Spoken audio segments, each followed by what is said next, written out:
DJ Om Shankar recording by हरभिंडा। बॉर्डर क्रीमिया लगा हिले केसिया मगा जरा सजा हिले बॉर्डर क्रीमिया लगा हिले केसिया मगा जरा सजा हिले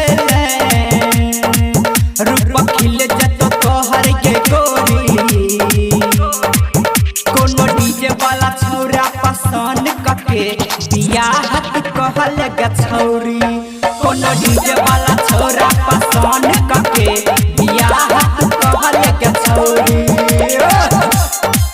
कोनो डीजे वाला छौरा पसंद कके डीजे ओम शंकर हरभिंडा। कते दिन तू रहबे ओहिना बढ़ जतो परेशानी के डीजे वाला खोजल सैया कट जतो ई जवानी के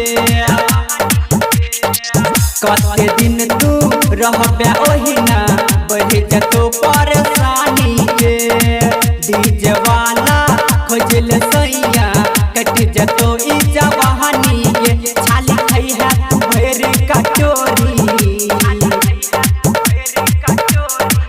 कोनो डीजे वाला छौरा पसंद कके बियाह कल गछौरी कोनो डीजे वाला छौरा पसंद कके बियाह कल गछौरी रिकॉर्डिंग बाय म्यूजिक।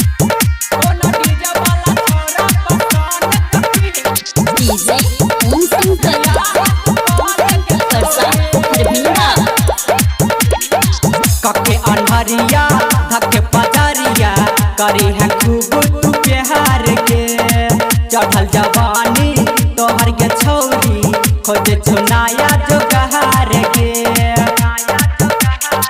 कके अनहरिया धके पजरिया करी है खूब तू प्यार के चढ़ल जवानी तोहर के छौरी खोजे छुनाया जो गहार के प्यारे लाल जितेंद्र के ओरी